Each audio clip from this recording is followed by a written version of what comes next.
وسلم دنیا میں اخلاق کا بہترین نمونہ لے کر تشریف لائے۔ اللہ نے اپنے محبوب کی تعریف فرمائی وَإِنَّكَ لَعَلَىٰ خُلُقٍ عَظِيمٍ، اے میرے محبوب آپ تو اخلاق کے عظیم مرتبے کے اوپر فائز ہیں۔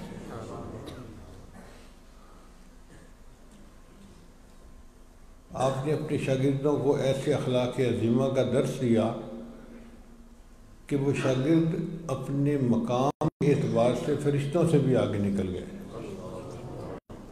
شاعر نے کہا نبی آتے رہے آخر میں نبیوں کے امام آئے، نبی آتے رہے آخر میں نبیوں کے امام آئے، وہ دنیا میں خدا کا آخری لے کر پیام آئے، جھکانے آئے بندوں کی جبیں اللہ کے در پر، جھکانے آئے بندوں کی جبیں اللہ کے در پر، سکھانے آدمی کو آدمی کا احترام آئے۔ وہ آئے جب تو عظمت بڑھ گئی دنیا میں انسان کی، وہ آئے جب تو عظمت بڑھ گئی دنیا میں انسان کی، وہ آئے جب تو انسان کو فرشتوں کے سلام آئے۔ ایسی جماعت تیار فرمائی کہ جن کو فرشتوں کے سلام آتے تھے۔ یہ محبوب کے اخلاق عظیمہ تھے جنہوں نے انسانیت کو اس معراج پر پہنچا دیا۔ چنانچہ اللہ تعالیٰ ارشاد فرماتے ہیں لَقَدْ كَانَ لَكُمْ فِي رَسُولِ اللَّهِ أُسْوَةٌ حَسَنَةٌ، تحقیق تمہارے لیے رسول اللہ صلی اللہ علیہ وسلم کی زندگی میں بہترین نمونہ موجود ہے۔ نبی علیہ السلام کی زندگی ہر لحاظ سے کامل، بحیثیت ایک والد کے بہترین نمونہ، بحیثیت ایک شوہر کے بہترین نمونہ، بحیثیت ایک تاجر کے بہترین نمونہ، بحیثیت ایک قائد کے بہترین نمونہ، ایک دوست کے بہترین نمونہ۔ زندگی کے جس انداز سے دیکھا جائے محبوب صلی اللہ علیہ وسلم کی زندگی ہر لحاظ سے بہترین نمونہ بنتی ہے۔ کچھ لوگوں کو دیکھا بڑے اچھے واعظ ہوتے ہیں، بڑے اچھے خطیب ہوتے ہیں، بڑے اچھے پیر ہوتے ہیں، گھر میں بیوی سے نہیں بنتی، تو بحیثیت خامد وہ اچھا نمونہ نہیں ہوتے، یا بحیثیت باپ ایک اچھے نمونہ نہیں ہوتے۔ اولاد کے اوپر سختی ہوتی ہے، اولاد باپ کی نافرمان بن جاتی ہے، مگر میرے آقا صلی اللہ علیہ وسلم زندگی کے جس زاویے سے ان کو دیکھا جائے وہ بہترین نمونہ نظر آتے ہیں۔ پھر انسانوں کی زندگی محفوظ نہیں ہوتی عام طور پر۔ حضرت موسیٰ علیہ السلام کی زندگی کے بارے میں آپ پڑھنا چاہیں تو آپ کو چند واقعات کے سوا کچھ نہیں ملے گا، اور حضرت عیسیٰ علیہ السلام کی زندگی کا تو اتنا بھی مواد نہیں ملتا۔ پہلی کتاب جو بائبل لکھی عیسائیوں نے وہ عیسیٰ علیہ السلام کے آسمانوں پر اٹھائے جانے کے 80 سال بعد لکھی۔ اب آپ سوچیں کہ ایک آدمی کے دنیا سے چلے جانے کے 80 سال تک کچھ نہ لکھا جائے تو 80 سال کے بعد کیا انفارمیشن باقی رہ جاتی ہے؟ نہ ان کی اتھینٹسٹی ہے اور نہ ان کی انفارمیشن کا مواد موجود ہے۔ مگر میرے آقا صلی اللہ علیہ وسلم کی زندگی کو اللہ نے اتنا محفوظ کروایا کہ نبی علیہ السلام کی زندگی کی ایک ایک تفصیل کتابوں میں موجود ہے۔ شمائل ترمذی پڑھ کے دیکھیں، آپ کو پتہ چلے گا میرے محبوب کو کھانا کون سا پسند تھا، اور آپ صلی اللہ علیہ وسلم کھانا کس طرح کھاتے تھے، آپ کو مشروبات کون سے پسند تھے، آپ کا لباس کیسا تھا، آپ کا بستر کیسا تھا، آپ کا تکیہ کیسا تھا، آپ کی نشست و برخاست کیسی تھی، آپ کا اپنے گھر میں بیویوں کے ساتھ برتاؤ کیسا تھا، ایک ایک چیز کی تفصیل۔ یہاں تک کہ صحابہ کرام نے یہ بھی بتایا کہ نبی علیہ السلام کی ریش مبارک میں کتنے بال سفید تھے، بالوں کی تعداد بھی نہیں لیجیے۔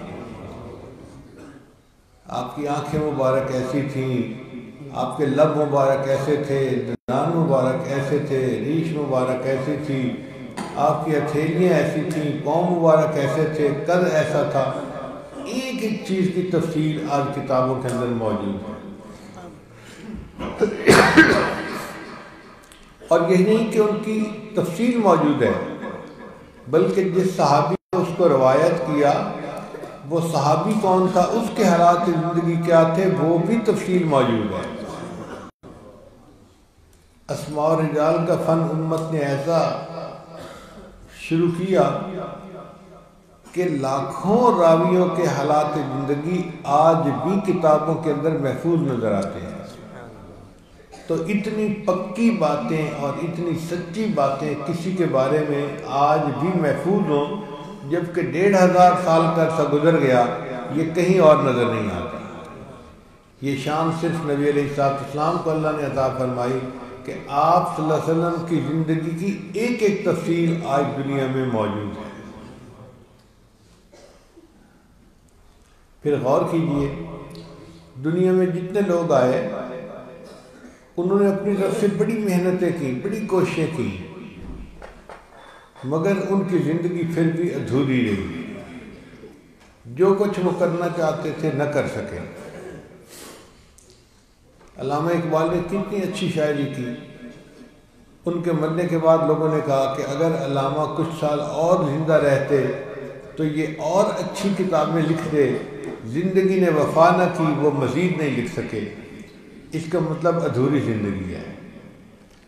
بڑے بڑے جرنیل آئے جنہوں نے دنیا کو فتح کیا، ان کے مرنے کے بعد لکھا گیا کہ اگر وہ زندہ رہتا تو اور بھی ملکوں کو فتح کرتا، زندگی نے وفا نہ کی، وہ اپنے مشن کو پورا نہ کر سکا۔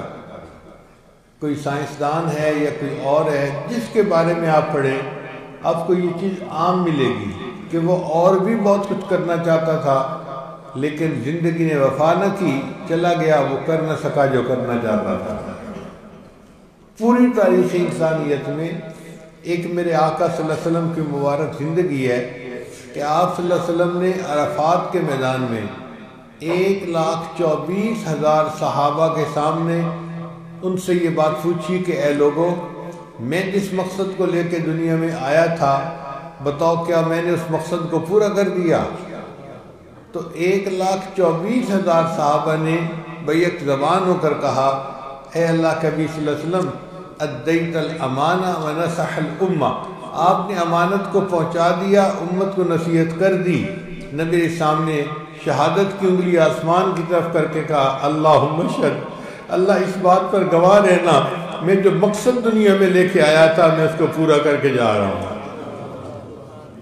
ایسی کامل زندگی جس کو اللہ نے عطا کر دی، ہمیں چاہیے کہ ہم اس کو اپنا قائد بنائیں، اپنا رہنما بنائیں اور ان کے نقش قدم پر چلیں۔ میرا قائد ہے وہ زندگی پیغام تھا جس کا، محمد نام تھا جس کا، محبت کام تھا جس کا، وہ رفتہ رفتہ جس نے قوم کو منزل عطا کر دی، کلی آغاز تھی جس کی، چمن انجام تھا جس کا۔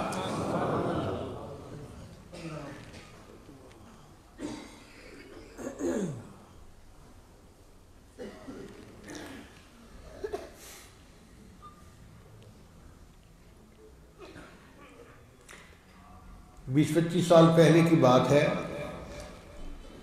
ایک عیسائی رائٹر ہے،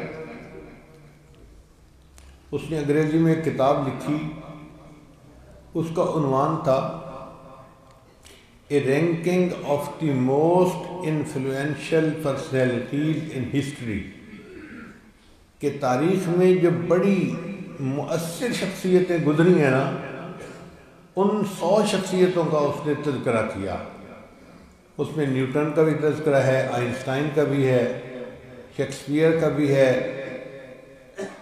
حضرت موسیٰ علیہ السلام کا، حضرت عیسیٰ علیہ السلام کا، اور اس میں حضرت عمر لانو کا بھی اس نے تذکرہ کیا، اور اس میں نبی علیہ السلام کا بھی تذکرہ کیا، حالانکہ وہ خود عیسائی ہے۔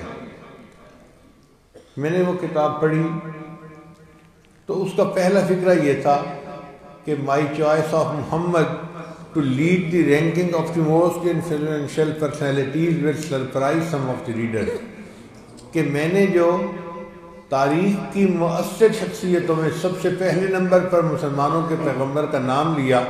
اس سے بعض کتاب کے پڑھنے والے حیران ہو جائیں گے کہ میں نے ایسا کیوں کیا جبکہ میں خود عیسائی ہوں، لیکن اس نے کہا کہ میرے پاس ایک دلیل ہے کہ دنیا میں جتنے لوگ بڑے بنے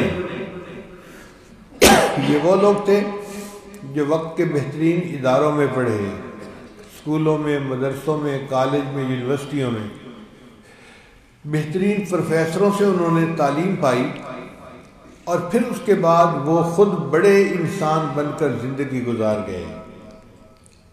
لیکن تاریخ انسانیت میں ایک ہستی ایسی نظر آتی ہے جو ساری زندگی کسی دوسرے انسان کے سامنے شاگرد بن کر بیٹھے نظر نہیں آتے، پھر اس کے بعد اگر انہوں نے انسانیت کو علم دیا ہے تو اس کا مطلب ہے کہ یہ وہ خدمت ہے جو دنیا میں کوئی دوسرا نہیں کر سکا۔ تو میں مجبور ہو گیا ہوں کہ میں ان کا نام پہلے نمبر پر لکھوں۔ 1990 کی بات ہے، ہم نے ایک کورس کیا پروجیکٹ مینجمنٹ کے اوپر۔ اس میں ملک سے تقریباً چنے ہوئے کوئی 200-300 مینیجر تھے جو شریک تھے، اور جس بندے نے ہمیں لیکچر دینا تھا نا وہ جرمن پروفیسر تھا، اس کا نام تھا مسٹر براڈی۔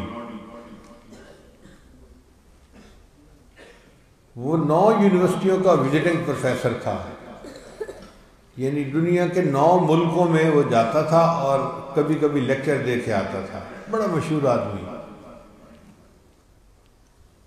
اس نے ہمیں اس کا لیکچر دینا شروع کیا تو اس نے کہا کہ آج سے پہلے دنیا یہ سمجھتی تھی کہ اسکول اور کالج میں پڑھنے کا زمانہ ہوتا ہے، اور جب ایک دفعہ بندہ پریکٹیکل لائف میں آ جاتا ہے پھر پڑھنے سے کوئی واسطہ نہیں ہوتا، پھر پڑھنا ختم، پھر ہاتھ سے کام کرنا چاہیے۔ مگر اس موسٹ ماڈرن سائنٹیفک ورلڈ میں یورپی یونین اس نتیجے پر پہنچی ہے کہ بندے کو یونیورسٹیوں کے بعد پریکٹیکل لائف میں بھی پڑھنا چاہیے، کانفرنسیں اٹینڈ کرنی چاہیے، سیمینار اٹینڈ کرنے چاہیے، ریسرچ بلیٹن پڑھنا چاہیے تاکہ اس کا نالج جو ہے وہ اپ ڈیٹ ہوتا ہے۔ جیسے ڈاکٹر لوگ اکثر پڑھتے رہتے ہیں، ان کو پوری زندگی پڑھنا پڑتا ہے، اگر یہ پوری زندگی نہ پڑھیں تو ان کی ڈاکٹری پرانی ہو جائے، ان کو نئی دوائیوں کے نام کا بھی پتہ نہیں رہے گا، تو ان کی مجبوری ہے کہ انہیں پڑھنا پڑتا ہے کہ اب کون سی دوائی آ گئی، اب کون سی دوائی آ گئی۔ تو اس نے جب 2-3 دفعہ یہ بات ریپیٹ کی کہ یورپی یونین اس نتیجے پر پہنچی کہ انسان کو یونیورسٹی کے بعد پریکٹیکل لائف میں بھی پڑھنا چاہیے، تو میں نے ہاتھ کھڑا کیا۔ وہ مجھ سے پوچھتا ہے مسٹر احمد آپ کیا کہنا چاہتے ہیں؟ میں نے کہا جی میں ایک بات آپ کے ساتھ شیئر کرنا چاہتا ہوں۔ کہنے لگے بتاؤ۔ میں نے کہا آپ نے 2-3 مرتبہ یہ بات ریپیٹ کی ہے کہ یورپی یونین اس نتیجے پر پہنچی، یہ بات غلط ہے۔ یورپی یونین کے اس نتیجے پر پہنچنے سے پہلے کوئی اور ہستی بھی ایسی گزری ہے تاریخ انسانیت میں جنہوں نے یہ بات پہلے سے کی ہوئی ہے، یہ تمہارا آئیڈیا نہیں، یہ ان کا آئیڈیا ہے۔ تو وہ مجھے پوچھتا ہے کہ تمہارے پاس اس کا کیا ثبوت ہے؟ میں نے کہا کہ میرے آقا و سردار صلی اللہ علیہ وسلم کی ایک حدیث مبارکہ کا مفہوم ہے اطلب العلم من المہد الی اللحد، کہ تم پنگھوڑے سے لے کر قبر میں جانے تک علم حاصل کرو۔ تو یونیورسٹی کالجوں کے بعد کی زندگی میں علم حاصل کرنا یہ یورپی یونین کا آئیڈیا نہیں ہے، یہ میرے آقا صلی اللہ علیہ وسلم کا فرمان ہے۔ اس کے بعد پھر یورپی یونین بھی اسی نتیجے پر پہنچی ہوگی۔ وہ تھوڑی دیر سوچتا رہا، تھوڑی دیر بعد اس نے اپنا بریف کیس کھولا اور ان میں سے ایک ڈائری نکال کے میرے پاس لے کے آیا۔ مجھے کہتے ہیں کہ آپ اس کے اوپر عربی میں بھی یہ حدیث لکھ دیں اور اس کا انگلش میں جو ترجمہ ہے وہ بھی لکھ دیں۔ میں نے لکھ کے دے دیا۔ میں نے پوچھا آپ اس کو کیا کریں گے؟ تو کہنے لگا کہ میں اس پورے 200-300 مینیجرز کے فورم کے سامنے اقرار کرتا ہوں کہ میں آج کے بعد جہاں بھی لیکچر دوں گا میں ان کو کہوں گا کہ مسلمانوں کے پیغمبر اسلام نے سب سے پہلے آئیڈیا دیا کہ بعد میں بھی پڑھنا چاہیے۔ تو میرے آقا اور سردار صلی اللہ علیہ وسلم کی زندگی ایسی کامل زندگی۔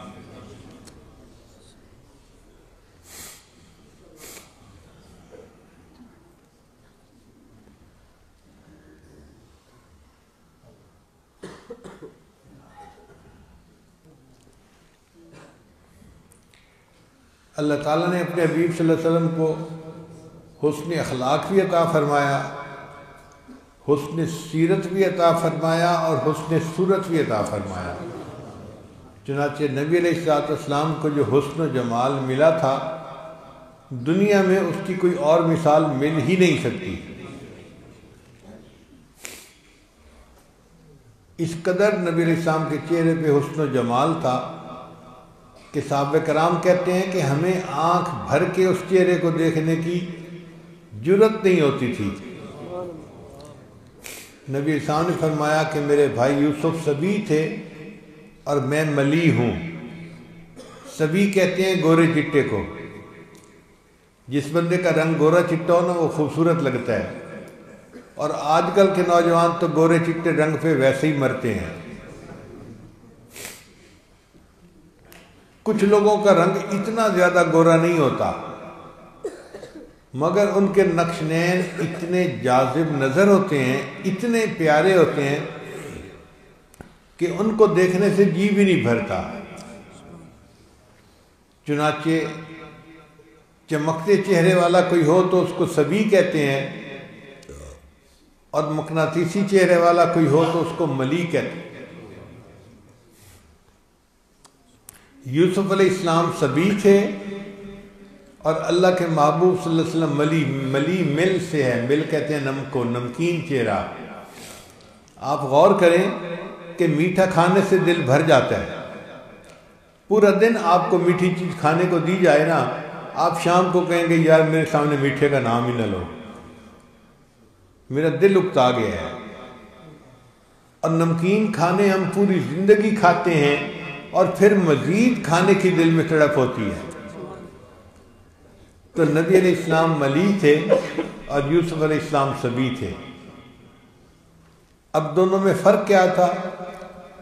فرق یہ تھا کہ یوسف علیہ السلام کا چہرہ اتنا حسین تھا، اتنا چمکدار تھا کہ جو کوئی یوسف علیہ السلام کو دیکھتا تھا اس کی نظر ان کے چہرے پر ٹکتی نہیں تھی، اس کی نظر ان کے چہرے پر ٹکتی نہیں تھی۔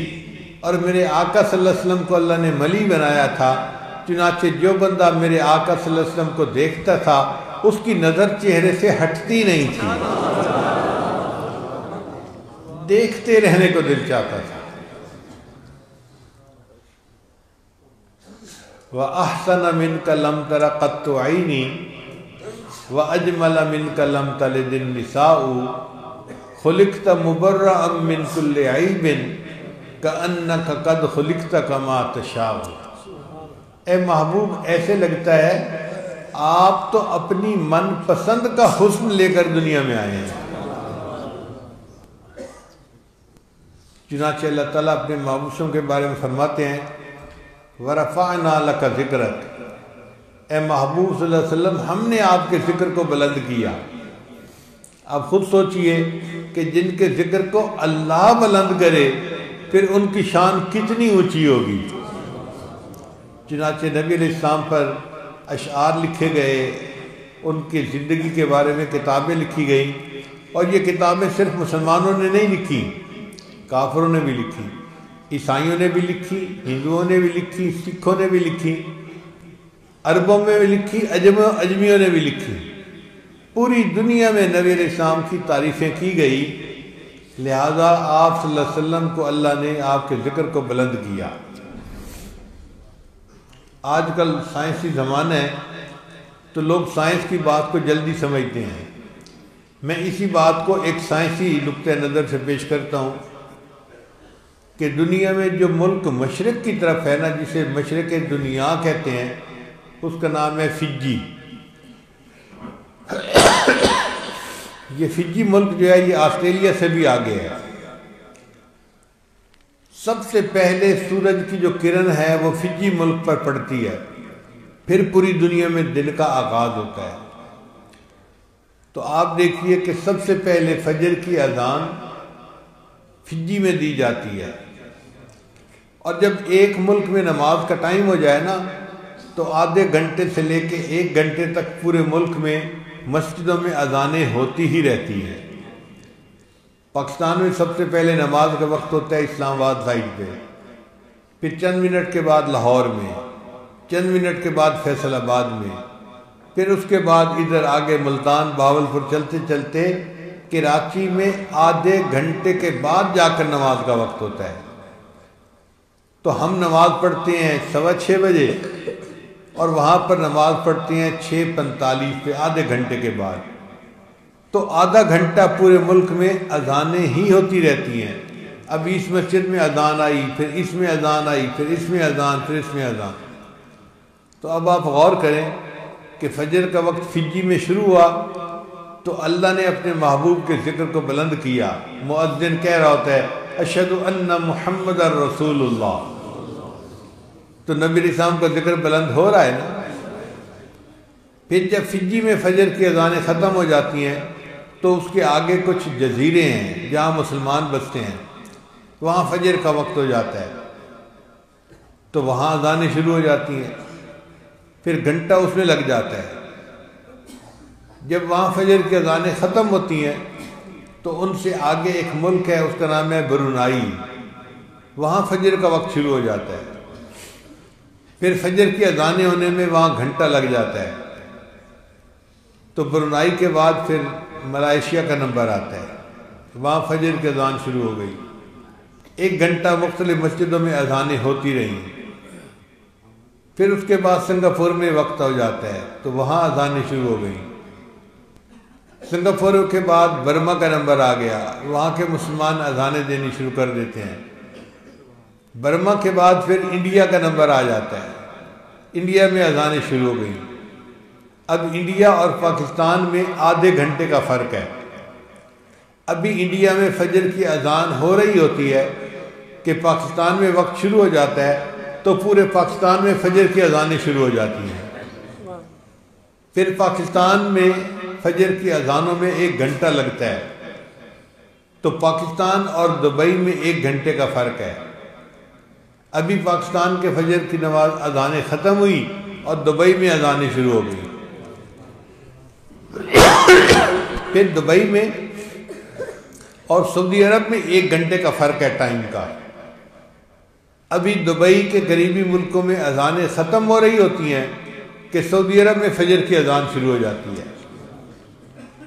اب سعودی عرب میں ابھی فجر کی اذان ہو رہی ہوتی ہے کہ پیچھے فجی میں ظہر کا وقت شروع ہو جاتا ہے، پھر ظہر کی اذان کا سرکل چلتا ہے پوری دنیا میں۔ پھر جب سعودی عرب میں ظہر کا وقت ہوتا ہے تو پیچھے عصر کا اذان کا وقت، پیچھے مغرب کا وقت، پیچھے عشاء کا وقت، اور ابھی سعودی عرب میں عشاء کا وقت اذانیں ہو رہی ہوتی ہیں کہ فجی میں پھر فجر کی اذان شروع ہو جاتی ہے۔ اس کا مطلب یہ کہ پوری دنیا میں کوئی ایک لمحہ بھی ایسا نہیں جب کسی نہ کسی ملک کی کسی نہ کسی مسجد میں مؤذن اشہد ان محمد رسول اللہ کہہ کے نبی علیہ السلام کے ذکر کو بلند نہ کر رہا ہو۔ اگر بالفرض ہمارے پاس کوئی ایسا ریسیور ہوتا جو پوری دنیا کی اذانیں سن سکتا تو ہم ایک جگہ بیٹھ کر سنتے، اب اذان یہاں ہو رہی ہے، پھر اب یہاں شروع ہو گئی، پھر یہاں شروع ہو گئی۔ پھر ابھی تو ہم نے فجی سے لے کے سعودی عرب تک کا تذکرہ کیا ہے۔ سعودی عرب سے آگے اگر یورپ کی طرف جائیں تو ہر یورپی ملک میں مسلمان بستے ہیں۔ یورپ میں ہزاروں مسجدیں ہیں، امریکہ کے اندر ہزاروں مسجدیں ہیں، اور اگر آپ پاناما تک جائیں تو وہاں تک مسلمان بستے ہیں۔ تو یہ تو اس سے بھی زیادہ لمبا سرکل بن جائے گا۔ اس کا مطلب یہ کہ پوری دنیا میں کوئی ایک بھی لمحہ ایسا نہیں آتا جب کسی نہ کسی ملک میں کوئی نہ کوئی مؤذن نبی علیہ السلام کے ذکر کو بلند نہ کر رہا ہو۔ اللہ فرماتے ہیں وَرَفَعْنَا لَكَ ذِكْرَكَ، اے محبوب صلی اللہ علیہ وسلم ہم نے آپ کے ذکر کو بلند کیا۔ جب اللہ نے وعدہ فرمایا تو اللہ نے واقعی محبوب کے ذکر کو بلند کر کے بھی دکھا دیا کہ محبوب کی ہر جگہ کیسے تعریفیں ہوتی ہیں۔ پھر اللہ تعالیٰ اپنے پیارے حبیب کے بارے میں فرماتے ہیں وَلَلْآخِرَةُ خَيْرٌ لَكَ مِنَ الْأُولَى، اے میرے محبوب صلی اللہ علیہ وسلم آپ کا آنے والا وقت آپ کے گزرے ہوئے وقت سے زیادہ بہتر ہوگا۔ عام دستور یہ ہے کہ آنے والے وقت میں زوال ہوتا ہے اور گزرا ہوا وقت عروج کا وقت ہوتا ہے۔ ایک بچہ جب پیدا ہوتا ہے تو اللہ اس کو نعمتیں دینا شروع کر دیتے ہیں۔ چنانچہ نظر 6x6 ہو گئی، 32 دانت بہترین خوبصورت مضبوط مل گئے، پھر ہمت طاقت جوانی اس کے اوپر آ جاتی ہے، تو جوانی زندگی کا عروج ہوتا ہے۔ پھر اس کے بعد اس پر بڑھاپے کے آثار شروع ہو جاتے ہیں، نظر کمزور ہو گئی، دانتوں میں کیوٹی بننے لگ گئی، ہاضمہ کمزور ہو گیا، اب اٹھتا ہے تو سر چکراتا ہے، حتیٰ کہ جب یہ بندہ 70-80 میں پہنچتا ہے تو بچے کی طرح اس کی میموری ہو جاتی ہے، بھول جاتا ہے زیادہ باتیں۔ اللہ بھی قرآن میں فرماتے ہیں کہ ثم يرد الى ارذل العمر، پھر تم عمر کے کمزور حصے میں آ جاتے ہو، بوڑھے کی مثال ایک بچے کی مانند بن جاتی ہے۔ تو زندگی میں عروج تو ملا، لیکن عروج کے بعد کیا ملا؟ زوال ملا۔ پوری دنیا میں یہی چیز دیکھیں گے، مگر میرے آقا صلی اللہ علیہ وسلم کا معاملہ جدا۔ اللہ نے ان کو دنیا میں عروج دیا تو ان کی زندگی میں عروج ہی رہا، زوال ان کی زندگی میں آیا ہی نہیں۔ چنانچہ سیدہ عائشہ صدیقہ رضی اللہ تعالیٰ عنہ نے اشعار کہے لنا شمسم وللآفاق شمس، اے آسمان ایک تیرا بھی سورج ہے اور ایک میرا بھی سورج ہے۔ آسمان تیرا سورج صبح کے وقت طلوع ہوتا ہے اور میرا سورج تو بعد العشاء، عشاء کے بعد طلوع ہوتا ہے، چونکہ نبی علیہ السلام عشاء کی نماز پڑھنے کے بعد حجرے میں تشریف لے جاتے تھے ازواج کے پاس، تو وہ فرماتی ہیں کہ آسمان کے سورج تیرا طلوع تو فجر کے بعد ہوتا ہے اور میرا سورج عشاء کے بعد طلوع ہوتا ہے، مگر ایک فرق ہے، اے آسمان کے سورج تجھے عروج ملتا ہے، پھر غروب ملتا ہے، تجھے زوال مل جاتا ہے، عصر کے وقت تیری دھوپ پیلی پڑ جاتی ہے اور مغرب کے وقت زوال پذیر ہو جاتا ہے، لیکن میرا سورج ایسا ہے جس کو اللہ نے عروج عطا فرمایا، ان کی زندگی میں کبھی زوال ہے ہی نہیں۔ چنانچہ نبی علیہ السلام کے لڑکپن سے، بچپن سے آپ کا لڑکپن اعلیٰ، آپ صلی اللہ علیہ وسلم کے لڑکپن سے آپ کی جوانی اعلیٰ، اور آپ کی جوانی سے آپ کا بڑھاپا اعلیٰ، پھر آپ کے دنیا کی زندگی سے آپ کا آخرت کی طرف تشریف لے جانا اعلیٰ، پھر آپ کے آخرت کے معاملے سے قیامت کے دن آپ کا اللہ کے سامنے پیش ہونا سب سے زیادہ اعلیٰ۔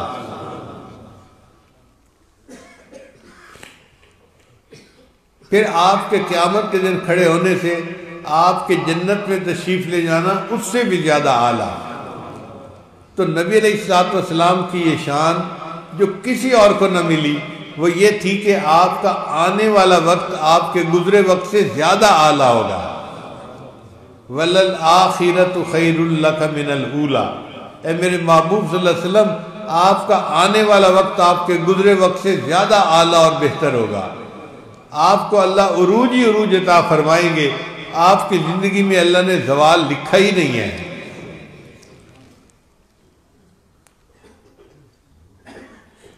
چنانچہ اللہ نے اپنے پیارے حبیب صلی اللہ علیہ وسلم کو جہانوں کے لیے رحمت بنا کر بھیجا۔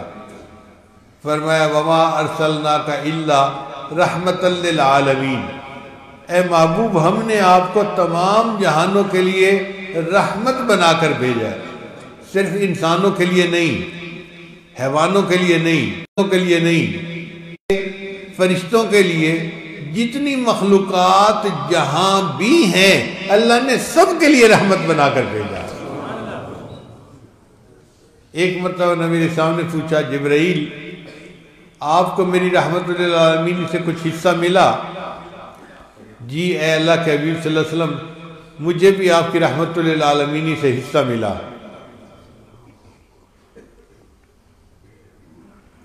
تو نبی علیہ السلام نے پوچھا کہ جبرائیل وہ کیسے؟ تو عرض کیا اے اللہ کے حبیب صلی اللہ علیہ وسلم آپ کے تشریف لانے سے پہلے میں اپنے انجام کے بارے میں بہت ڈرتا تھا، میں نے شیطان کو اپنی آنکھوں کے سامنے مردود ہوتے دیکھا، راندہ درگاہ ہوتے دیکھا، تو میرے اوپر اللہ کا جلال غالب آتا تھا اور میں ڈرتا کانپتا تھا کہ پتہ نہیں میرا انجام کیا ہوگا۔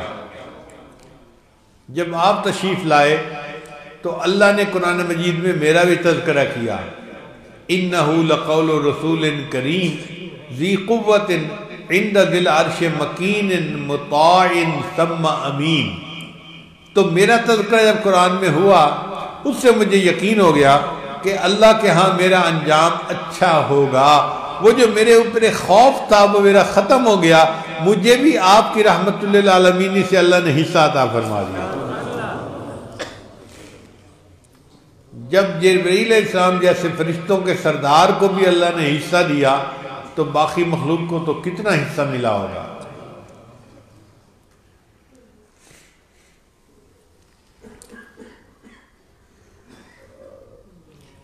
پھر اللہ تعالیٰ اپنے پیارے نبی صلی اللہ علیہ وسلم کے بارے میں قرآن مجید میں فرماتے ہیں وَلَسَوْفَ يُعْطِيكَ رَبُّكَ فَتَرْضَىٰ، اے میرے محبوب صلی اللہ علیہ وسلم اللہ آپ کو اتنا عطا کرے گا کہ آپ راضی ہو جائیں۔ فَتَرْضَىٰ، آپ راضی ہو جائیں گے۔ اس کا معنی یوں سمجھ لیجئے کہ جیسے ایک آدمی آپ کو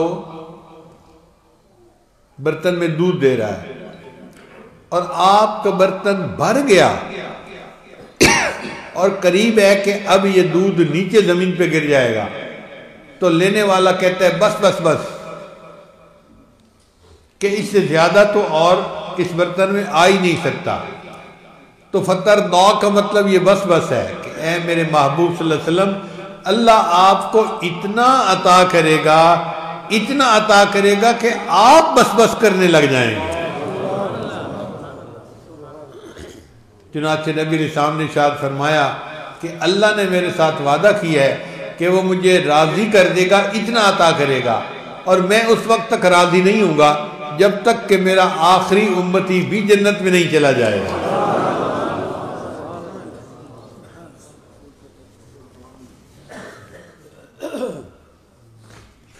نبی علیہ السلام نے ارشاد فرمایا کہ اللہ تعالیٰ نے ہر نبی علیہ السلام کو ایک ایسی دعا مانگنے کا اختیار دیا کہ جیسی مانگی جائے گی ویسی قبول کر لی جائے گی۔ تو صحابی نے پوچھا اے اللہ کے حبیب صلی اللہ علیہ وسلم ہر نبی نے دعا مانگی؟ نبی صلی اللہ علیہ وسلم نے فرمایا ہاں، ہر نبی نے وہ دعا مانگی اور جیسے مانگی اللہ نے ویسی دعا قبول فرما لی۔ اے اللہ کے حبیب صلی اللہ علیہ وسلم کیا آپ کو بھی اختیار دیا گیا؟ تو نبی صلی اللہ علیہ وسلم نے فرمایا ہاں مجھے بھی اختیار دیا گیا۔ اے اللہ کے حبیب صلی اللہ علیہ وسلم آپ نے پھر کون سی دعا مانگی؟ تو نبی علیہ السلام نے فرمایا میں نے دنیا میں کوئی ایسی دعا نہیں مانگی، میں نے اس دعا کو اپنے لیے ذخیرہ رکھ لیا ہے، اب قیامت کے دن وہ دعا میں مانگوں گا اور اس وقت راضی ہوں گا جب میری ساری امت جنت میں چلی جائے گی۔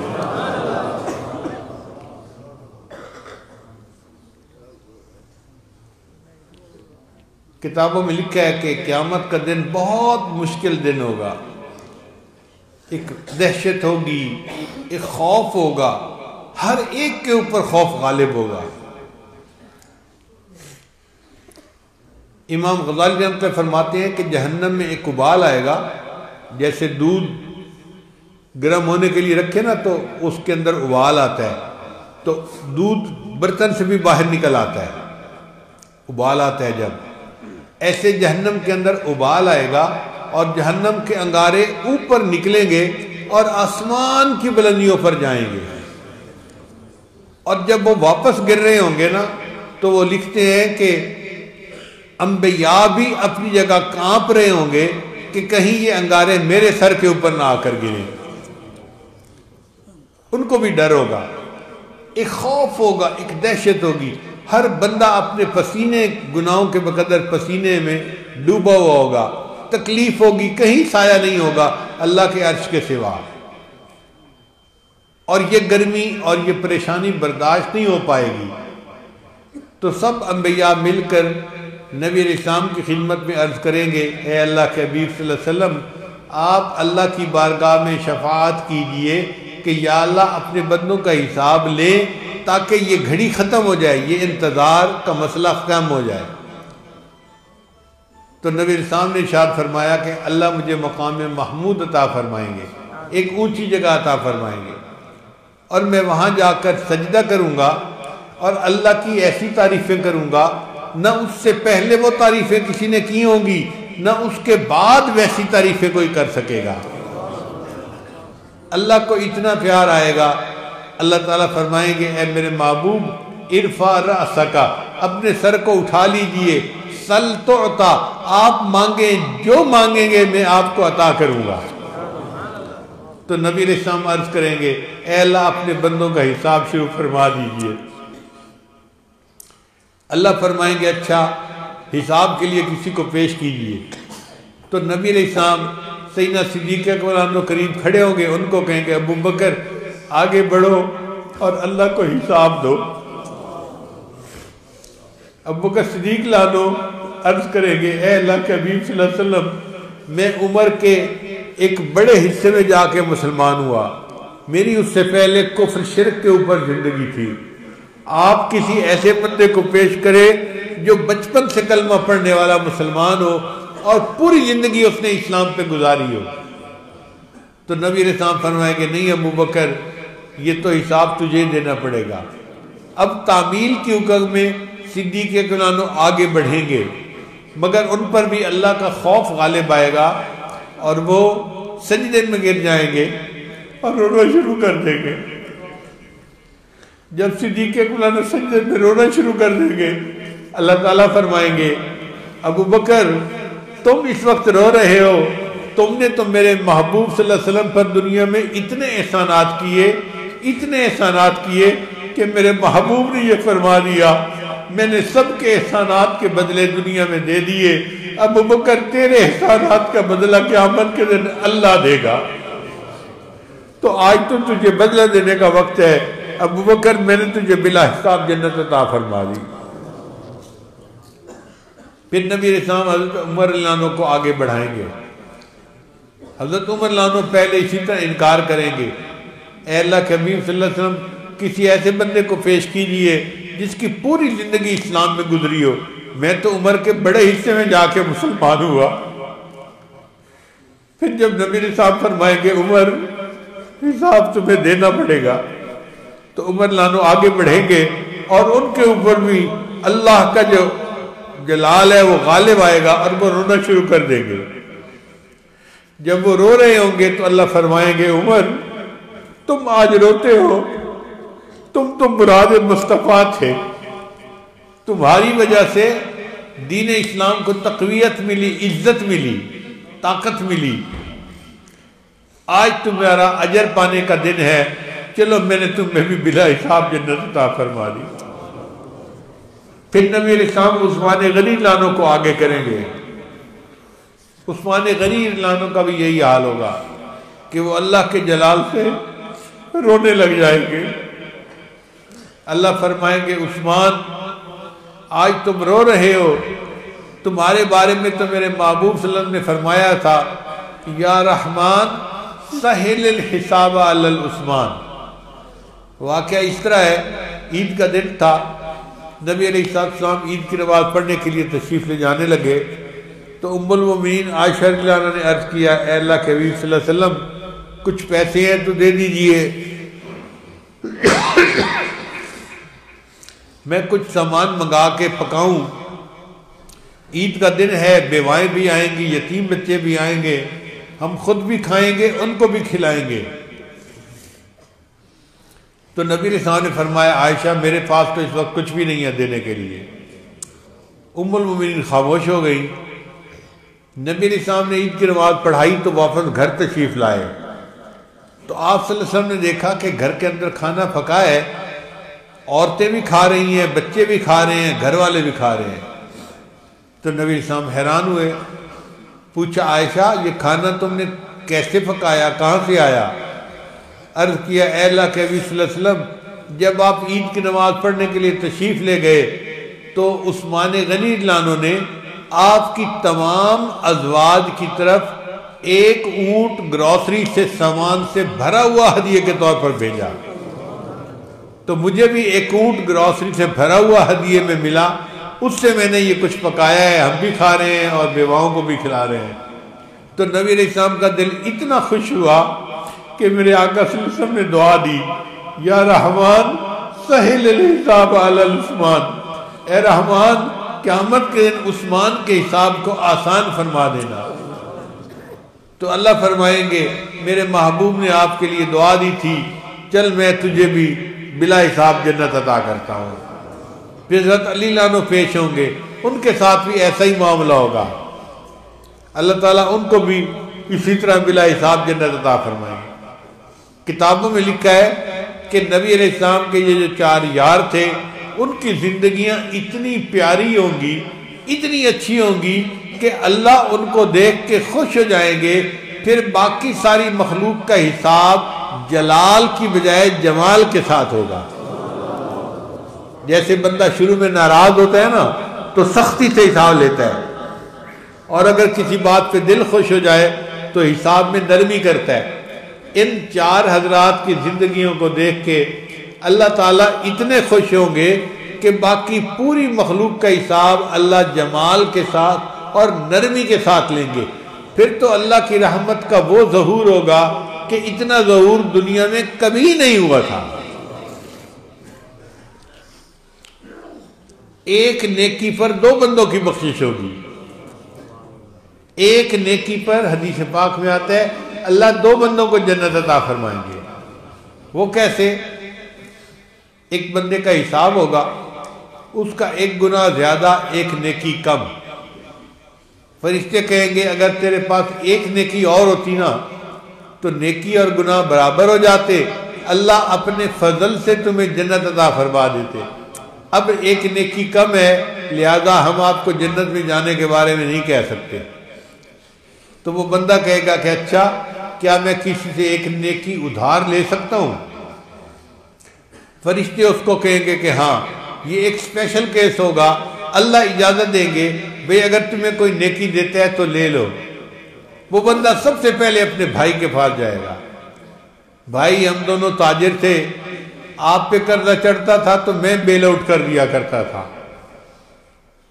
مجھ پہ قرضہ چڑھتا تھا تو آپ میرا تعاون کرتے تھے، ہم ایک دوسرے کے مشکل وقت میں ایک دوسرے کے کام آتے تھے، اے بھائی آج میں پھر مشکل وقت میں گرفتار ہوں، تیرے پاس تو بہت نیکیاں ہیں، تو نے تو اتنے چلے لگائے اور اتنے ملکوں کا دورہ کیا اور اتنا دعوت و تبلیغ میں کام کیا، تیری نیکیاں تو گنی بھی نہیں جا سکتی، مجھے صرف 1 نیکی کی ضرورت ہے، 1 نیکی مجھے دے دو۔ بھائی انکار کر دے گا، بھائی جب تک میرا اپنا حساب نہیں ہو جاتا اور مجھے اپنے انجام کا پتہ نہیں چلتا کہ کتنا ہے، میں 1 نیکی بھی نہیں دے سکتا۔ تو بھائی بڑا پریشان ہوگا، پھر وہ اپنی امی کے پاس آئے گا، امی آپ تو میری ماں تھی نا، کتنا پیار کرتی تھی، کہتی تھی بیٹا تجھے تو کبھی گرم ہوا بھی نہ لگے، میں دھوپ پہ کھڑا ہوتا تھا آپ کا دل پریشان ہو رہا ہوتا تھا، امی میں آپ کا وہی بیٹا ہوں اور آپ کے پاس تو بہت نیکیاں ہیں، آپ تو تہجد گزار تھی اور اللہ کے راستے میں خوب صدقہ و خیرات کرتی تھی، آج نیکیوں کے پہاڑ ہیں آپ کے پاس، ابھی مجھے صرف ایک نیکی چاہیے، پلیز ایک نیکی مجھے دے دیں۔ تو جب بیٹا ایک نیکی مانگے گا، حدیث پاک میں آتا ہے کہ ماں انکار کر دے گی، بیٹا جب تک میرا اپنا حساب نہیں ہوتا اور مجھے اپنے انجام کا پتہ نہیں چل جاتا، میں ایک بھی نیکی نہیں دے سکتی۔ پھر وہ اپنے باپ سے مانگے گا کہ ابو میں آپ کا بیٹا ہوں، آپ نے مجھے کتنا محبت سے پالا، کتنا میری جو ہے نا اوپر خرچ کیا، کتنا میرے اوپر مہربان تھے، ابو آج مجھے ایک نیکی کی ضرورت ہے، اور آپ کے پاس تو نیکیوں کے پہاڑ ہیں، ایک نیکی مجھے دے دیجئے۔ باپ ایک نیکی دینے سے انکار کر دے گا۔ پھر وہ اپنی بیوی کے پاس آئے گا، آپ تو میری زندگی کی ساتھی ہیں، میں نے کتنے اچھے طریقے سے تمہارے ساتھ زندگی گزاری، اور آپ تو کہا کرتی تھی میں آپ کے لیے سب کچھ قربان کر سکتی ہوں، آج میری ضرورت کا وقت ہے، ایک نیکی چاہیے، اور تمہارے پاس تو بہت نیکی ہیں۔ بیوی ایک نیکی دینے سے انکار کر دی۔ پھر وہ اپنے بیٹوں کے پاس آئے گا، میرے بیٹوں میں تمہارا باپ ہوں، میں نے تمہیں کتنی محبت سے پالا، کتنی محبت سے پوری زندگی تمہاری سرپرستی کی، تمہیں کاروبار سیٹ کر کے دیا، پڑھائی کروائی، یہ کروایا وہ کروایا، اور آج میرے بیٹوں مجھے صرف ایک نیکی کی ضرورت ہے، ایک نیکی مجھے دے دو۔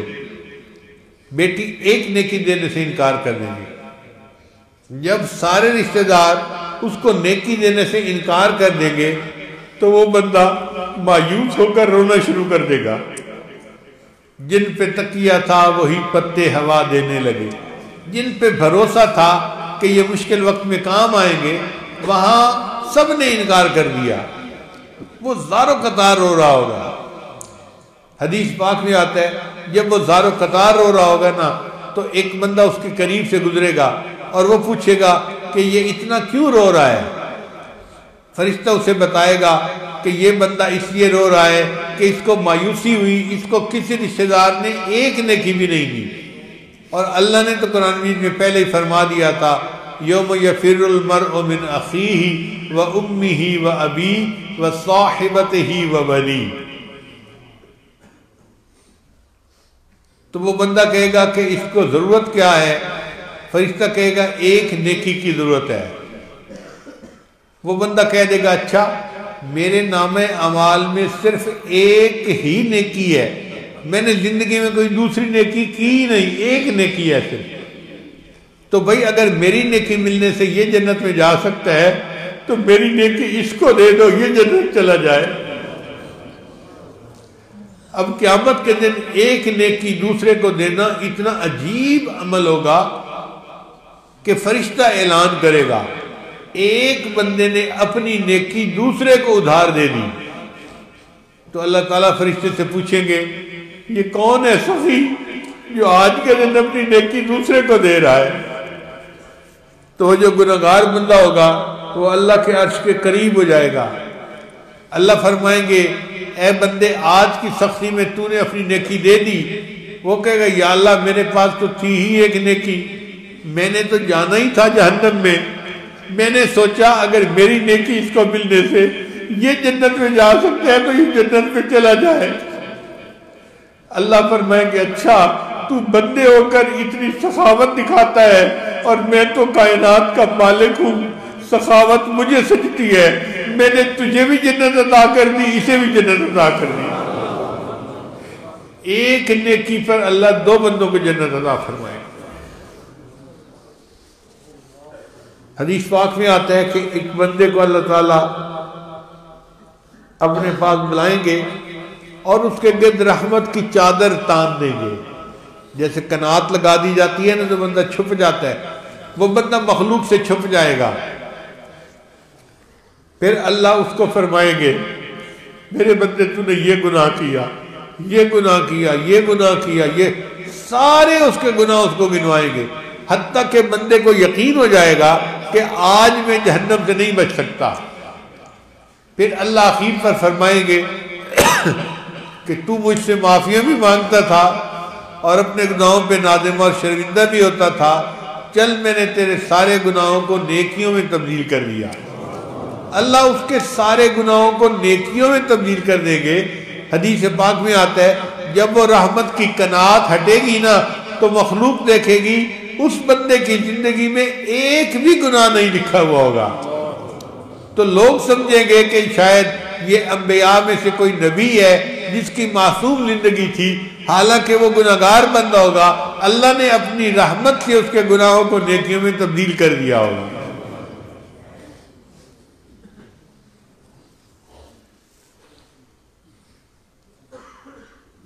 حضرت قاری محمد طیب رحمۃ اللہ فرماتے ہیں کہ قیامت کے دن اللہ دو بندوں کو بلائیں گے اور فرمائیں گے کہ میرے بندو، تم نے دنیا میں میرے حکموں کے مطابق زندگی نہیں گزاری، من مرضی کی، اس لیے جاؤ تم دونوں جہنم میں جاؤ۔ اب یہ حکم سن کے ان میں سے ایک بندہ جو ہے نا وہ تو جہنم کی طرف بھاگ پڑے گا، جیسے تیزی سے چلتے ہیں نا وہ چل پڑے گا، اور دوسرا جو ہے وہ چلے گا پھر پیچھے مڑ کے دیکھے گا، پھر تھوڑا چلے گا پھر پیچھے مڑ کے دیکھے گا۔ اللہ ان دونوں بندوں کو واپس بلا لیں گے، پہلے والے سے پوچھیں گے بھائی تجھے حکم ہوا کہ جاؤ جہنم میں، تم تو بھاگ ہی پڑے۔ وہ کہے گا یا اللہ دنیا میں تو آپ کے حکم کو ماننے میں میں نے سستی کی، غفلت کی، آج حکم ہوا جاؤ جہنم میں تو میں نے سوچا کہ یہ آخری حکم ہے، اس پر تو عمل کر لوں، اس لیے میں بھاگ پڑا جہنم کی طرف۔ اللہ فرمائیں گے اچھا اگر میرے حکم کی اتنی عظمت تیرے دل میں ہے چل میں نے تجھے جنت عطا فرما دی۔ پھر اللہ دوسرے سے پوچھیں گے میرے بندے تو دو چار قدم اٹھاتا تھا پھر پیچھے مڑ کے دیکھتا تھا، پھر دو چار قدم اٹھاتا تھا پھر پیچھے مڑ کے دیکھتا تھا۔ وہ کہے گا یا اللہ زندگی بھر میں نے آپ کی رحمت کو دیکھا ہے ہمیشہ، اگرچہ آپ نے مجھے حکم دے دیا کہ جاؤ جہنم میں حکم کی تعمیل میں قدم تو اٹھاتا تھا پھر پیچھے مڑ کے دیکھتا تھا، شاید آپ کی رحمت جوش میں آ جائے، پھر دو چار قدم اٹھا کے پیچھے دیکھتا تھا، شاید رحمت جوش میں آ جائے۔ اللہ فرمائیں گے اچھا اگر تجھے میری رحمت کا اتنا ہی بھروسہ ہے چل تجھے بھی میں نے جنت عطا فرما دی۔ تو ایسے رحمت کے ساتھ حساب ہوگا۔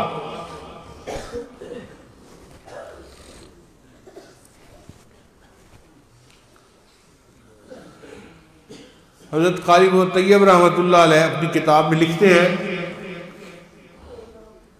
کہ قیامت کے دن اللہ تعالیٰ کی رحمت کا اتنا ظہور ہوگا کہ ایک ایسا بھی وقت آئے گا کہ شیطان بدبخت بھی سر اٹھا کر دیکھے گا کہ شاید میری بھی مغفرت کر دی جائے، اس کو بھی امید لگنے لگ جائے گی۔ اتنے بڑے بڑے گناہگار اگر معافیاں مل گئیں جنت جا رہے ہیں تو ہو سکتا ہے مجھے بھی معافی مل جائے، وہ بھی رحمت کی توقع کرنے لگ جائے گا۔ بے گناہوں میں چلا زاہد جو اس کو ڈھونڈنے، مغفرت بولی ادھر آ میں گناہگاروں میں ہوں، وہ کرشمے شان رحمت نے دکھائے روز حشر، چیخ اٹھا ہر بے گناہ میں بھی گناہگاروں میں ہوں۔ کہ اللہ رحمت قیامت کے دن اتنی ہوگی کہ ہر بے گناہ کہے گا یا اللہ تیری رحمت تو گناہگاروں میں تقسیم ہو رہی ہے تو میں بھی گناہگار ہوں، مجھے بھی رحمت میں سے حصہ دے دیا جائے۔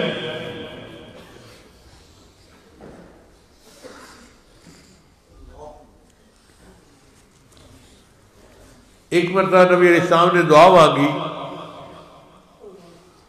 اے اللہ میری امت پر قیامت کے دن رحمت کا معاملہ فرمانا، تو اللہ نے وعدہ فرما دیا میرے محبوب صلی اللہ علیہ وسلم قیامت کے دن حساب کتاب ہوگا، کچھ لوگ جنت میں جائیں گے کچھ جہنم میں جائیں گے، تو پھر حافظ شفاعت کرے گا، عالم شفاعت کرے گا، شہید بھی شفاعت کرے گا، اور انبیاء بھی شفاعت کریں گے، سارے جنتی شفاعت کریں گے۔ ان کی شفاعت پر جہنم سے جہنمیوں کو نکال کے اللہ جنت عطا فرما دیں گے۔ پھر ایک ایسا وقت آئے گا کہ کوئی کسی کی شفاعت کرنے والا نہیں ہوگا۔ اللہ تعالیٰ نے فرمایا کہ جب کوئی بھی شفاعت کرنے والا پیچھے نہیں رہے گا نا، تو پھر اس وقت میں اپنی رحمت کا اظہار کروں گا اور ایک لپ بھر کر جہنمیوں کے نکالوں گا اور ان کو جنت عطا کر دوں گا۔ اب آپ غور کیجئے کہ فرض کرو گندم کا ڈھیر پڑا ہے اور میں اس سے اپنی یوں دونوں لپیں بھروں تو یہ سینکڑوں دانے نہیں آئیں گے، ہزاروں دانے میرے لپ میں آ جائیں گے۔ حالانکہ میں تو بندہ ہوں، لپ بھی چھوٹی سی ہے، اگر میری لپ میں ہزاروں دانے آ گئے تو اللہ کی لپ کتنی بڑی ہوگی۔ کھرب ہاں کھرب لوگ جہنمی نکلیں گے اور اللہ ان کو جنت عطا فرما دیں گے۔ جب اللہ نے ایک لپ بھر کر جہنم سے نکالنے کا وعدہ فرما دیا تو نبی علیہ السلام کے پاس حضرت بکر صدیق بھی بیٹھے ہوئے تھے، حضرت عمر نے بھی بیٹھے ہوئے تھے۔ نبی علیہ السلام خوش ہو گئے کہ اللہ نے مجھ پر احسان فرمایا اور ایک لپ بھر کر بلا کسی عمل کے اللہ ان کو جہنم سے نکالیں گے فقط اپنی رحمت سے، اور ان کو بھی جنت عطا فرما دیں گے۔ جب ابو بکر صدیق نے یہ سنا تو انہوں نے دوبارہ عرض کیا، اے اللہ کے حبیب صلی اللہ علیہ وسلم اور دعا کیجئے۔ تو عمر نے کہا، ابو بکر آپ جانتے ہیں نا اللہ کتنے بڑے ہیں اور اللہ کی لپ کتنی بڑی ہوگی۔ تو ابو بکر صدیق نے جواب دیا، عمر اگر اور مخلوق کا فائدہ ہو سکتا ہے تو تمہارا اس میں کیا نقصان ہے؟ یہ قبولیت کا وقت ہے اور اللہ نے محبوب کی دعا کو قبول فرمایا ہے، اور دعا کرنے دو۔ چنانچہ ابو بکر صدیق کے کہنے پر نبی علیہ السلام نے اور دعا فرمائی۔ اللہ نے وعدہ فرما دیا، میں 2 لپیں بھر کے نکالوں گا اور جنت عطا کر دوں گا۔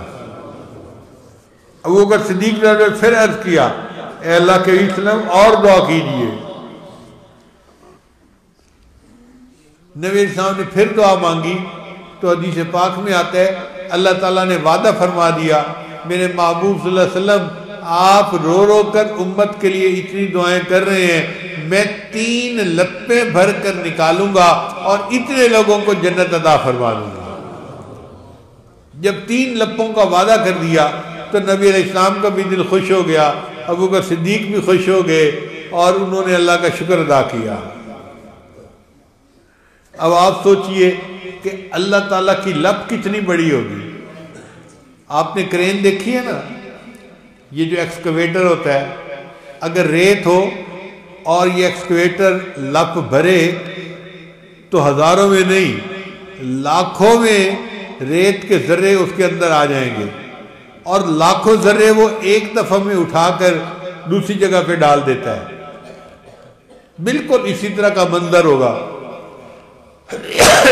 اربوں خربوں لوگ ہوں گے، اللہ تعالیٰ ایک لپ بھریں گے اور ان کو جنت عطا کر دیں گے، پھر دوسروں کو بھریں گے، پھر تیسری 3 لپیں بھر کر اللہ جہنم سے نکالیں گے۔ امام غزالی رحمۃ اللہ علیہ یہ واقعہ اپنی کتاب میں لکھنے کے بعد فرماتے ہیں کہ میں اس قابل تو نہیں کہ اپنے عملوں کے بدلے جنت میں جا سکوں، اتنی تمنا ضرور کرتا ہوں اللہ وہ جن لوگوں کو آپ اپنی رحمت سے بخش دیں گے ان کے عمل کے بغیر، اے اللہ مجھے بھی تو ان گنہگاروں میں شامل فرما لینا۔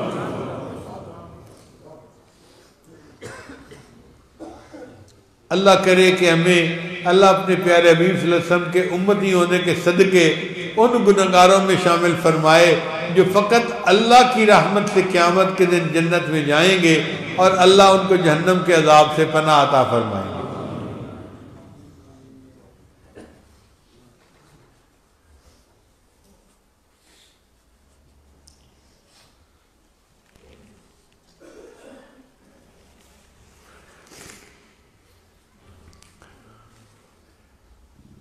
ہمارے سلسلے کے ایک بزرگ نے نبی علیہ السلام کی شان میں کچھ اشعار لکھے ہیں تو وہ سرائکی میں پنجابی زبان میں آپ کے سامنے وہ پڑھوں گا اگرچہ مجھے پڑھنا نہیں آتا اتنا اچھی آواز سے، مگر میرا دل چاہ رہا ہے کہ وہ کلام آپ بھی سنیں۔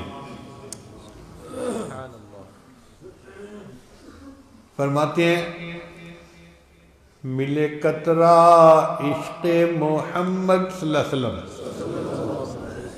ملے قطرہ عشق محمد دا بئی تخت شاہی دی لوڑ نہیں، ملے قطرہ عشق محمد دا بئی تخت شاہی دی لوڑ نہیں، دل مست رہے وچ مستی دے بئی عقل دنائی دی لوڑ نہیں، ملے قطرہ عشق محمد دا میرے قلب سے آ گناہگار دے وچ تیری یاد دا ڈیوا بلدا رہے، میرے قلب سے آ گناہگار دے وچ تیری یاد دا ڈیوا بلدا رہے، ای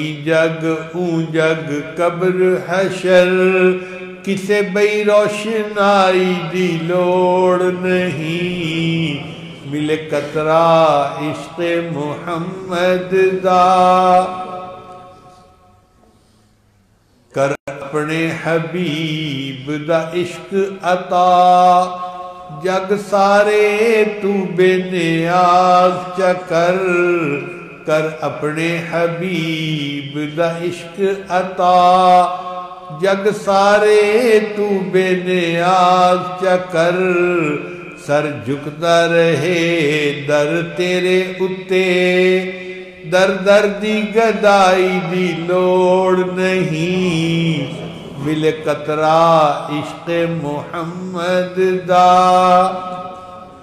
ای عبد دا عرض قبول تھیوے دربار الہی دے اندر، ای عبد دا عرض قبول تھیوے دربار الہی دے اندر، لولو بچ ہووے عشق نبی کسے بئی آشنائی دی لوڑ نہیں، ملے قطرہ عشق محمد دا۔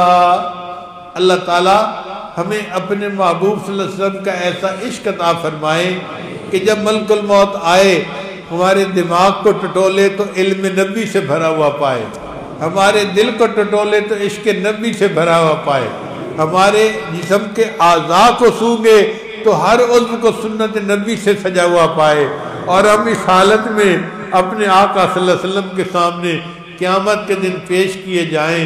اللہ ہمیں اپنے محبوب کے سامنے قیامت کے دن سرخرو فرمائے اور جنت میں ان کے قدموں میں جگہ نصیب فرمائے۔ وآخر دعوانا ان الحمدللہ رب العالمین۔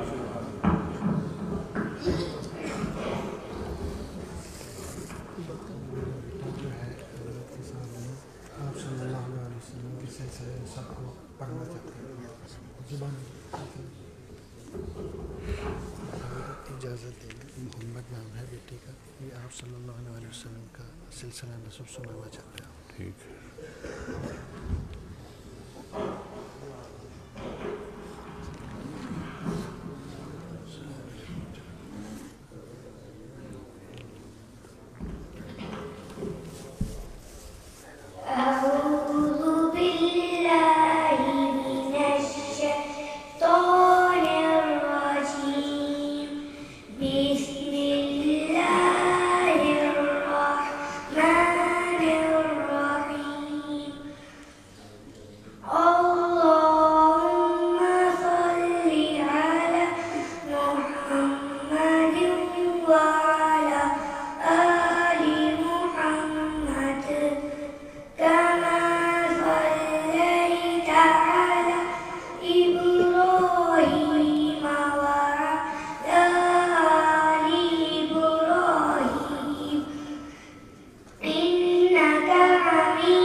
إنك حميد مجيد.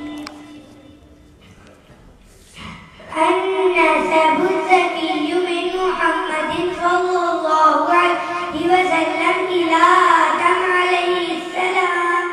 محمد بن عبد الله بن عبد المطلب بن هاشم بن عبد المناف بن قصي بن كلاب بن مرة بن كعب بن لؤي بن غالب بن فهر بن مالك بن نضر بن كنانة بن خزيمة بن مدركة بن إلياس بن مضر بن نزار بن معد بن عدنان بن عدد بن مقوم بن ناعود بن قيرة بن جارود بن نسجود بن نابل بن إسماعيل بن إبراهيم بن آدم بن ناعود بن فاروق بن راعوق بن سارة بن عربة بن شارة بن أرفخشد بن سام بن نوح بن لامك بن مستوشلة بن إدريس بن جرير بن مهنئيل بن قيني بن يانش بن شيث بن آدم عليه السلام. ما شاء اللہ.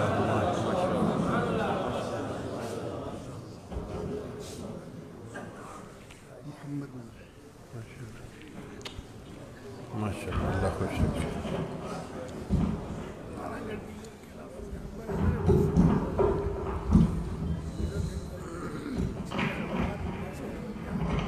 ابھی دعا سے پہلے 2-3 اعلان سن لیجیے. جیسے ابھی آپ نے حضرت جی کا بیان سنا ہے.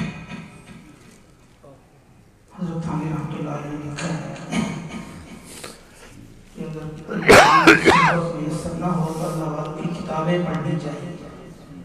کتابوں پڑھنے سے بھی اللہ والوں کی صحبت اتنا فائدہ نصیب ہوتا ہے. ہمارے حضرت جی کی الحمدللہ 100 سے زائد تصانیف موجود ہیں. حضرت جی کے لائک چل رہے ہیں ابھی تو ہم لائک کر رہے ہیں. حضور اکرم صلی اللہ علیہ وسلم شان بیان کیے. حضرت کی کتاب اللہ تعالیٰ کی رحمت کا تذکرہ کیا ہے. عشق الہی خلیل نماز کے اسرار و رموز حضرت کے اپنے دست مبارک سے لکھے ہوئے خطوط ہیں مکتوبات فقیر کے نام سے. بہت جامع اور بہت جاندار. روزانہ ایک خط پڑھیں آپ کو خود اندازہ ہوگا کہ اس میں کتنی جان ہے. انسان کے مردہ دل زندہ ہوتے ہیں مکتوبات کو پڑھنے سے. بہت ساری کتابیں ہیں. اسی طرح خواتین سے متعلق ہیں. موت کی تیاری ہے. آپ وہ کتابیں بحث کار لگا ہوا ہے وہاں سے کتابیں خریدیے. اور دوسرا اعلان یہ ہے کہ ہمارے حضرت جی کی خانقاہ میں ہر سال سالانہ اجتماع ہوتا ہے. انشاءاللہ آئندہ جمعہ سے وہ اجتماع شروع ہو رہا ہے. 1, 2, 3 مارچ 3 دن کا اجتماع ہوتا ہے. اور جو ساتھی 3 دن وہاں گزارتے ہیں وہ کہتے ہیں کہ ہمیں پورا سال ان 3 دنوں سے فائدہ ہوتا ہے. تو آپ حضرات تشریف لائیں. آپ کو دعوت دی جا رہی ہے. معہد الفقیر اسلامی حضرت کے ادارے کا نام ہے. وہاں اجتماع ہوگا ٹوبر روڈ پر. انشاءاللہ صبح سے بھی بس کا انتظام کر رہے ہیں. ملک نذیر صاحب سے آپ رابطہ کریں. ملک الیکٹرانکس کچہری بازار میں اسلحے والی گلی میں ان کی دکان. آپ ان سے رابطہ کیجیے. اور جو ساتھی بیٹھ سٹار پر موجود ہیں ان کو بھی آپ اپنا نام اور اپنا ٹیلی فون نمبر لکھوائیں. دوسرا اعلان یہ ہے کہ ہمارے حضرت جی دامت برکاتہم العالیہ کے حکم پر سرگودا میں ہر ہفتے ہماری محفل ہوتی ہے. الحمدللہ تقریباً 4 مہینے سے ہو رہی ہے. حضرت جی اکتوبر میں تشریف لائے تھے. اس وقت حضرت نے حکم فرمایا تھے ساجد کو الحمدللہ اس وقت سے لے کر مسلسل ہر منگل کو عشاء کی نماز کے بعد سرگودا کی کسی نہ کسی مسجد میں پروگرام ہوتا ہے. آپ انشاءاللہ فائدہ ہوگا. ماشاءاللہ بہت ساتھی جڑتے ہیں. اور حضرت سے بھی میں گزارش کروں گا ان ساتھیوں کے لیے خصوصی دعا فرمائیں. کیسے بھی حالات ہم نے دیکھا شدید بارش شدید سردی لیکن وہ ساتھی محفل میں جڑتے ہیں. آپ کو بھی دعوت دیتے ہیں انشاءاللہ آپ آئیں. حضرت جی کی برکات حضرت جی کی توجہات انشاءاللہ اس محفل میں آپ کو اور ابھی انشاءاللہ حضرت جو ہیں بیت کلمات پڑھائیں گے. آپ حضرات میں جو بیت کی نیت سے آئے ہوئے ہیں وہ بیت کی نیت سے کلمات پڑھیں, جو توبہ کی نیت سے پڑھنا چاہتے ہیں توبہ کی نیت سے پڑھیں. اسی طرح جو خواتین مستورات تقوات جا رہی ہیں انہوں نے بھی پیغامات بھیجے ہیں تو وہ بھی حضرت جی کے پیچھے پیچھے وہ کلمات پڑھیں گے. اور حضرت اس کے بعد کچھ وظائف بتائیں گے اور پھر مراقبہ ہوگا. اس کے بعد وہ ہم دعا سے پہلے کی شادی جانے کی کوشش نہ کریں. اب دعا مخل عبادت, دعا عبادت کا مرض ہے, اس لیے دعا کے بغیر جانے کی کوشش نہ کریں. سب حضرات سے میں گزارش کروں گا کہ حضرت جی ہمیں توبہ کی کلمات پڑھائیں گے اور پھر اس کے بعد ہم بھی اللہ تعالیٰ کی رحمت سے فائدہ اٹھاتے ہوئے آج ہم بھی اللہ تعالیٰ سے سچی توبہ کریں.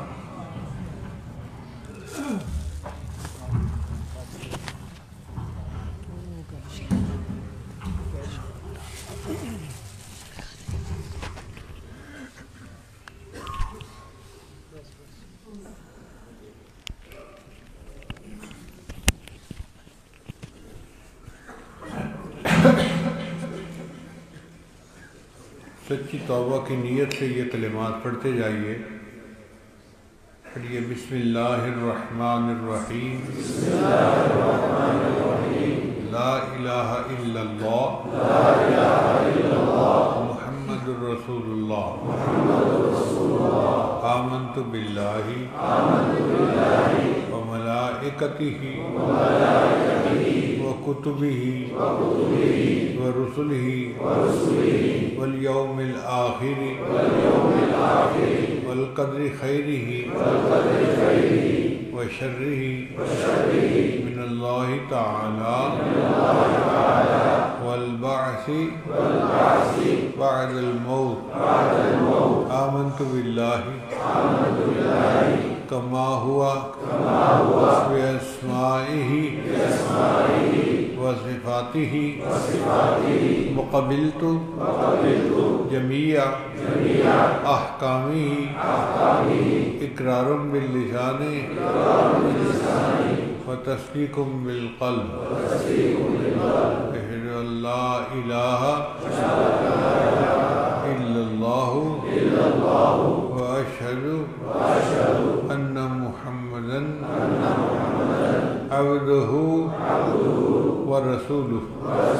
استغفر اللہ ربی من کل ذنب واتوب الیہ برحمتک یا ارحم الراحمین.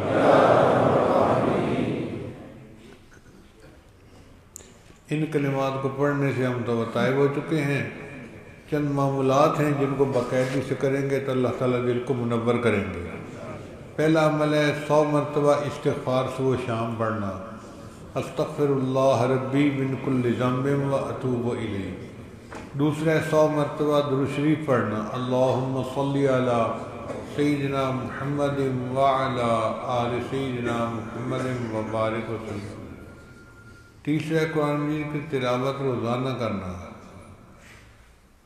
چوتھا ہے چلتے پھرتے ہر وقت دل میں اللہ کو یاد کرنا. اور پانچواں ہے 10-15 منٹ صبح 10-15 منٹ شام مراقبہ کرنا.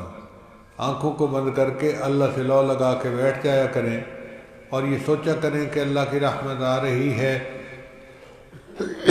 میرے دل میں سما رہی ہے, میرے دل کی ظلمت اور سیاہی دور ہو رہی ہے اور میرا دل اللہ اللہ اللہ بول رہا ہے اور میں سن رہا ہوں. انشاءاللہ 10-15 منٹ کا مراقبہ صبح و شام آپ کے دل کو منور کرے گا اور آپ اپنے دل کے اللہ کی محبت کا اضافہ محسوس کریں گے. ہم دعا سے پہلے تھوڑی دیر کے لیے مراقبے کی مشق کر لیتے ہیں, لہذا سب حضرات آنکھوں کو بند کر لیں, سر کو جھکا لیں, دنیا اور جو کوئی دنیا میں ہے اس سے ہٹ کٹ کے اللہ کی یاد میں ڈوب جائیں.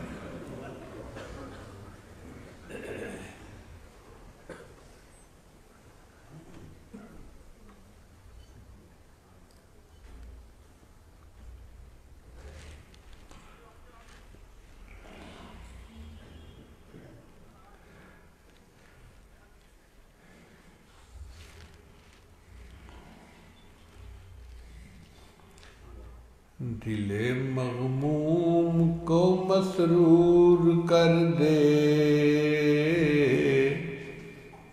دل بے نور کو پر نور کر دے،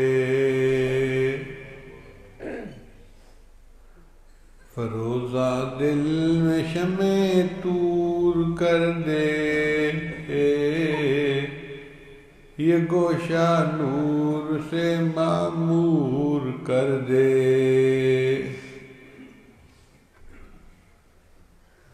میرا ظاہر سنور جائے الہی، میرے باطن ظلمت دور کر دے،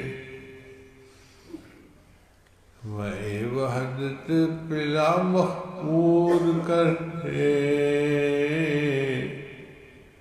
محبت کے نشے میں چور کر دے،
لا الہ الا اللہ.